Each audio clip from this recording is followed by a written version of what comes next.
Tanggung jawabnya tak kalah penting mengkoordinasikan dari hulu hingga ke hilir, mulai dari perencanaan hingga pengendalian terhadap program-program yang ada di Badan Nasional Penanggulangan Terorisme. Kita akan membahasnya lebih dalam mengenai tugas dan fungsinya bersama saya Indra Dewi dalam One Day with Sekretaris Utama BNPT. Mas Rizky, selamat pagi. Mas, aku mau izin ngobrol sama Bapak boleh? Oh iya, boleh. Ya. Saya bilang Bapak dulu ya. Oh ini Pak. Ya. Ada tamu Pak. Oh iya, silakan. Izin Bapak. Iya. Selamat pagi. Selamat pagi Bapak.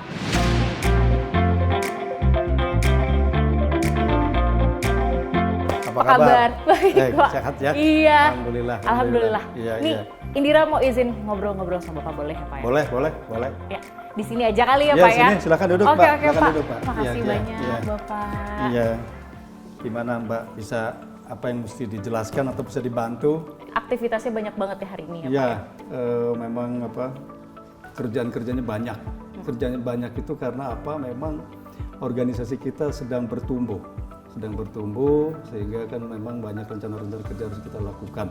Kita ngobrol lebih lanjut di sini aja kali ya Pak ya? Boleh. Biar boleh, lebih Mbak. jelas bagaimana sih tentang fungsi dan tugas Sekretaris Iya. Utama BNPT ya Pak? Boleh, silakan Mbak. Bapak, sebelumnya saya mengucapkan terima kasih sekali atas kesempatannya sudah berkenan untuk berbincang-bincang nih dengan kami nih. Dan Iya, saya Mbak. juga mau mengucapkan selamat Terima kasih. atas Makasih. Bapak dilantik menjadi Sekretaris Utama ya kepada Bapak Bambang Surono. Kami Amin, ucapkan terima selamat. kasih. Semoga menjadi amanah dalam mengemban tugas ya Pak ya. Amin. Iya. Makasih. Nih Pak, kalau ngomongin tugas, sebenarnya tugas pokok dari seorang Sekretaris Utama BNPT itu apa sih Pak? Dia akan mengordinasikan, akan mensinkronisasikan perencanaan-perencanaan yang ada di dalam kelembagaan tersebut.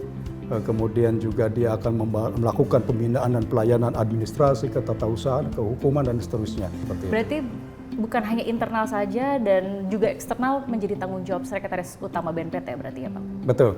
Jadi tidak hanya di internal yang melakukan pembinaan internal dalam rangka memberikan dukungan dan layanan manajemen, tetapi juga ke eksternal, bagaimana mensosialisasikan atau bagaimana memberikan citra yang baik instansi ataupun lembaga tersebut kepada pihak luar, ataupun memberikan layanan kepada pihak luar pun pencitraannya ada di kesestamaan. Dan kemudian juga ada layanan untuk pengaduan-pengaduan pun dari masyarakat itu di bawah koordinasi ataupun di bawah salah satu tugas fungsi dari kesestamaan tadi. Kalau dengan kementerian lembaga misalnya juga apakah ada kaitannya begitu Pak dengan kementerian lembaga lainnya? Dalam hal ini yang ditangani oleh kesestamaan, yaitu kegiatan ataupun program sinergisitas yang melibatkan 47 kementerian lembaga maupun RAN-PE ataupun Rencana Aksi Nasional Penanggulangan Ekstremisme Berbasis Kekerasan yang menangani juga tidak hanya 48 kementerian lembaga tetapi juga dengan organisasi kemasyarakatan dan internasional.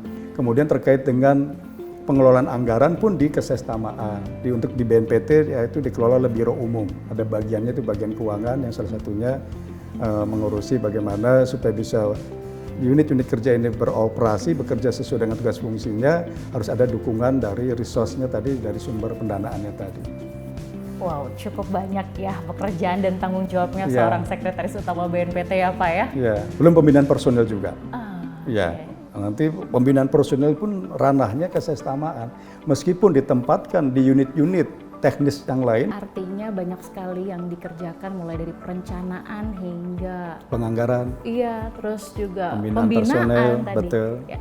Tapi dari sekian banyaknya bagian begitu ya Pak, bagian mana yang paling menjadi concern dalam penanggulangan terorisme sendiri sih Pak? ya. Kalau lingkup kesestamaan yang menjadi concern adalah bagaimana mendukung seluruh unit kerja bisa melaksanakan rencana kerjanya dengan baik. Kita akan layani. Mulai dari pimpinan kepala BNPT kita akan support sesuai dengan arah kebijakan beliau. Jadi bagaimana kita mengawal rencana yang sudah dibuat bersama tadi dilaksanakan betul-betul oleh seluruh unit kerja supaya tujuan organisasi tercapai. Dalam hal ini tujuan BNPT yaitu visinya, visi, misi dan sasaran strategisnya tercapai. Nah itu jadi tugasnya adalah bagaimana merumuskan perencanaan tadi, kemudian mengawal rencana tadi dilaksanakan oleh unit kerja sesuai dengan yang sudah disepakati bersama. Tadi Bapak sempat juga menyebutkan bahwa ada tim sinergisitas Iya. gitu ya Pak. Sebenarnya apa sih Pak tim sinergisitas itu? Iya, jadi saya menggagas itu kegiatan sinergisitas, bagaimana kita melibatkan seluruh stakeholder dalam hal ini pemerintah untuk bersama-sama menanggulangi terorisme. Karena kejahatan terorisme bukan kejahatan biasa, dia extraordinary, kejahatan luar biasa. Maka penanganannya pun harus dengan cara-cara luar biasa dan tidak bisa ditangani oleh sendirian. Pasti melibatkan banyak pihak. Dalam hal ini yang saya gagas sementara itu melibatkan seluruh kementerian lembaga. Meskipun belum seluruhnya, tapi sudah melibatkan 4 Kemenko. 4 Kemenko yang ada di Republik Indonesia itu plus Dewan Pers. Karena bagaimanapun jangan sampai pers ini ditinggalkan. Jangan sampai kejahatan terorisme pemberitaannya diglorifikasi seolah-olah jadi pahlawan. Makanya kita libatkan Dewan Pers. Jadi ada 46 KL plus Dewan Pers sesuai arahan Bapak Menko Polhukam. Seperti itu, Mbak. Itu kegiatan sinergitas dari sisi pencegahan. Termasuk RAN PE. Ini RAN PE juga rencana aksi nasional penanggulangan ekstremisme berbasis kekerasan karena BNPT sudah meratifikasi beberapa ketentuan internasional di mana BNPT berperan aktif bahkan menjadi leader untuk itu. Sehingga kita ciptakan juga RAN PE yang digagas mulai tahun 2018, Perpres nomor 7 tahun 2021 terkait dengan rencana aksi nasional penanggulangan ekstremisme berbasis kekerasan. Di sini bedanya dengan sinergitas tadi, kalau sinergitas hanya melibatkan kementerian lembaga plus Dewan Pers, kalau di sini melibatkan CSO ataupun LSM plus lembaga internasional. Nah itu. Terus coverage areanya RAN PE lebih luas. Kalau di sini hanya 5 provinsi saat ini dengan 26 kota kabupaten, kalau di sini seluruh wilayah Indonesia. Nah itu, jadi semuanya dalam rangka pencegahan radikal terorisme di Indonesia. Salah satunya juga penggagasnya adalah Bapak gitu katanya ya Pak ya? Iya, alhamdulillah. Betul, iya. Nah katanya ada juga nih program yang menarik dari tim sinergisitas nih Pak. Katanya ada Warung NKRI, ada KTN begitu ya Pak ya? Betul, KTN, Kawasan Terpadu Nusantara. Yaitu suatu kawasan yang akan menjadi percontohan tadi, seperti tadi dengan kita dari sisi pemberdayaan ekonomi atau peningkatan kesejahteraan. Nanti melibatkan Pemda juga untuk aktif. Sekaligus juga sebagai alat monitoring para mantan napiter dan keluarga jaringannya. Bapak Kepala BNPT Pak Dr. Boy, Komjen Boy, beliau sangat eager sekali mewujudkan 5 KTN ini jadi sudah terbentuk. Dan kita harapkan nanti KTN ini juga akan lebih banyak lagi menciptakan kawasan-kawasan tadi yang tidak hanya untuk menangani radikal terorisme, juga nanti meningkatkan ekonomi provinsi tersebut ataupun kabupaten tersebut.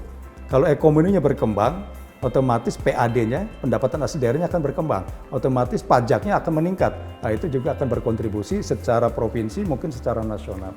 Nah itu kita punya ide-ide gagasan seperti itu.